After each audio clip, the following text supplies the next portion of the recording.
album de Roy Voisine, Confidence, est sorti le 4 septembre dernier. Et après 25 ans de carrière, ce gars-là fait encore beaucoup de tournées, remplit encore ses salles partout. Et juste de voir l'aura qui est autour de lui, de voir la réaction de tout le monde depuis ce matin, depuis qu'il était sur le plateau, ça en dit beaucoup sur le gars. C'est donc bien fin. Non, mais c'est ça, hein? Quand même, 25 ans, là, que ça roule, que ça n'a jamais lâché. Je suis chanceux. Mais c'est pas évident de rester au sommet comme ça pendant autant d'années. C'est sûr. Bon, il y a beaucoup de chance là-dedans. Oui, c'est sûr. Parce que tout le monde travaille. On a tous des métiers dans lesquels il faut travailler. Et puis d'avoir des bonnes idées, puis d'avoir une bonne relation avec le public. Puis après ça, ben, c'est une bonne étoile aussi quelque part. Il faut prendre des décisions comme tout le monde. Est-ce qu'on fait ça? Est-ce qu'on fait ça? Est-ce qu'on fait cette chanson-là au lieu de celle-là? C'est constamment comme ça. Puis quand tu as la chance de tomber sur la bonne décision, ben, ça t'avantage. Il prend souvent longtemps à l'avance des décisions. Fait que là, t'es obligé, il faut prévoir. On est dans un métier où il faut prévoir d'avance. Beaucoup, beaucoup, beaucoup. Parce que, bon, par exemple, Confidence vient de sortir là, mais il est préparé depuis un bout de temps. Fait que t'es au moins un an d'avance tout le temps. Puis tu te dis, est-ce que dans un an, est-ce que je vais être où? Les gens vont. Genre, quelle relation privilégiée, quel est temps. Bon, la mode, peut-être pas tant que moi, je joue pas là-dedans autant que Madonna, par exemple. J'ai pas le même genre de carrière du tout, ou d'un artiste qui est vraiment basé sur une image changeante à tous les 6 mois. Ça, c'est. Non, toi, ton image, elle change pas. On aime ton image. Ça fait partie de ta marque de commerce. C'est ma marque de commerce. C'est partout. C'est drôle parce que partout, tu es sur ton album, dans tes vidéos, tu es toujours habillé en noir. Puis là, regarde, je suis pas. Là, t'arrives habillé en gris. Je pense que c'est la première fois que tu me vois de même. Que je te vois en. Ça te fait bien? Ouais, je vous remercie. Je suis un peu fainéant. Ben, faut dire que quand tu entres dans une boutique pour hommes, hein, c'est noir foncé, noir pâle, gris foncé. On dirait que c'est le même veston. Ah oui, c'est la ligne de l'année. C'est la ligne de cette année-là, c'est ça, là. Tu fais vraiment. Fait qu'on n'a pas.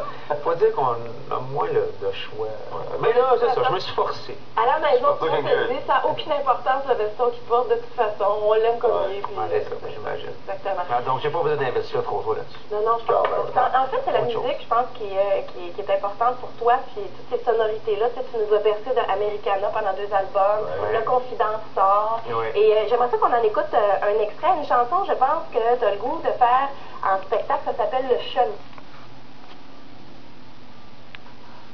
Ben, on va écouter un extrait. Ouais.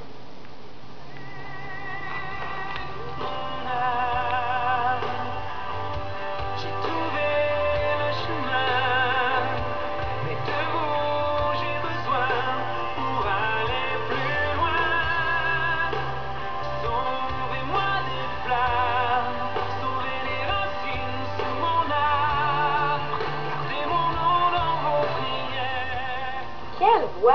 T'es en voix sur cet album-là.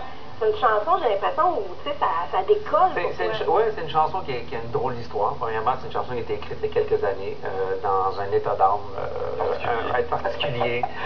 Je m'étais fait dire pas mal de choses. Et puis, j'étais pas tout à fait d'accord avec ça.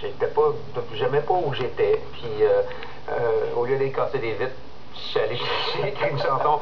Puis c'est drôle parce qu'on pourrait en parler longuement, cette chanson-là. Je pense qu'il s'agit de l'écouter ou juste de lire le texte, puis on comprend bien des choses, mais au niveau musical aussi, c'est une chanson qui s'est créée à travers le temps. Ça a été un petit peu compliqué. Beaucoup de gens qui ont travaillé là-dessus, qui m'ont donné des cues, qui m'ont aidé à me dépasser. Puis pour la première fois de ma vie, peut-être écrire une chanson parce que ça me tentait, pas parce que ce que les gens allaient dire, puis pas parce que tu peux pas dire ça, puis on parlait d'image.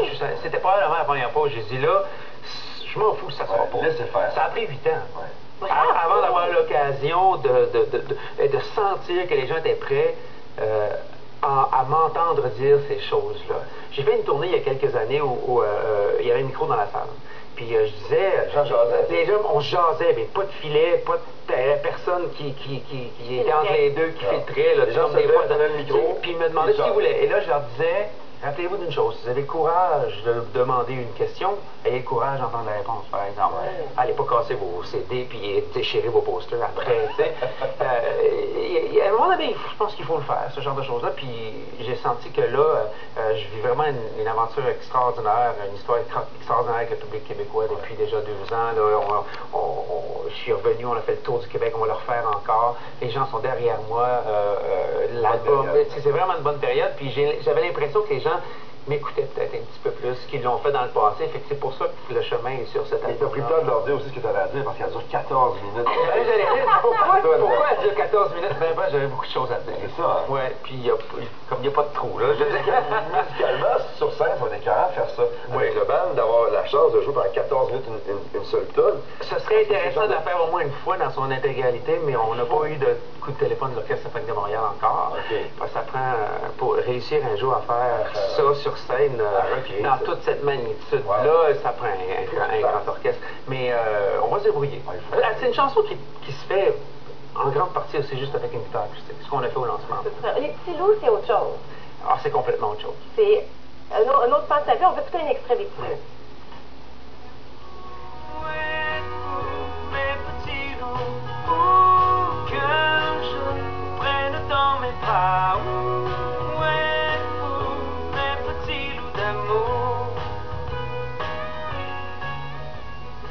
Vraiment, des choses qui sont proches de toi, des enfants. Oui. Hein? Ça, c'est ma réalité de tous les jours, là, en dehors du spectacle, puis de mon travail. Je suis d'abord et avant tout un papa, là.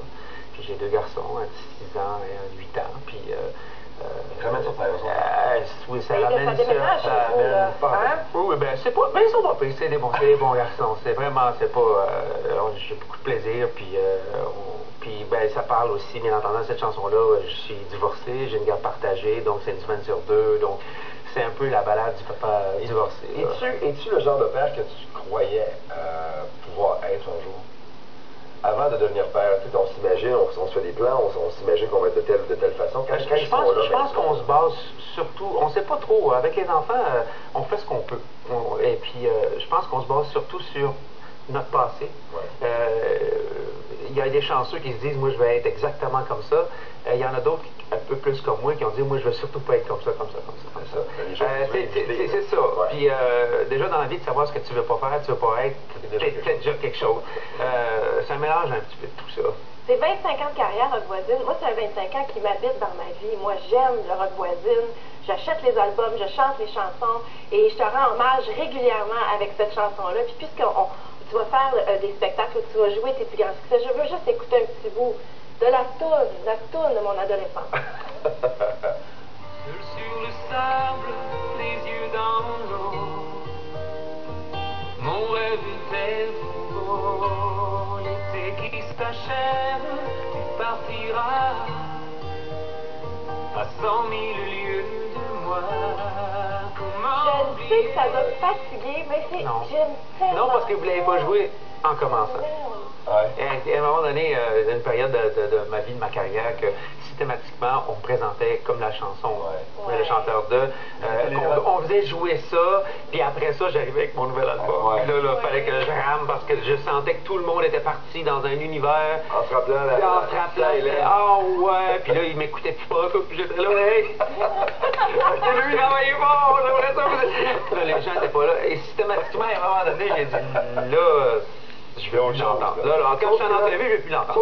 Mais là, il y a bien de l'eau qui a passé sous les ponts depuis ce temps-là, mais il y a eu une période où c'était pas évident. Ça a été l'élément déclencheur qui fait qu'en sorte aujourd'hui, 25 ans plus tard, tu viens. Ah non, je souhaite ça à tout le monde. Là. Je veux dire, c'est un beau problème. C'est mieux de gérer ce problème-là que pas de l'avoir du tout. Mais non, c'est clair. Puis de toute façon, pour moi, en tout cas, Hélène, c'est une chose, mais tout le reste des chansons, ça continue à nous bercer. Mais ça prenait un moteur, ça prenait une locomotive devant, puis j'ai eu ce genre de carrière-là. Il y en a qui ont une chanson comme ça, mais à la fin de leur carrière. Moi, j'ai une locomotive extraordinaire comme ça au début. En tout cas, il s'en est fait. C'est de l'histoire. Il s'en est fait des bébés sur Hélène, bien sûr et certain.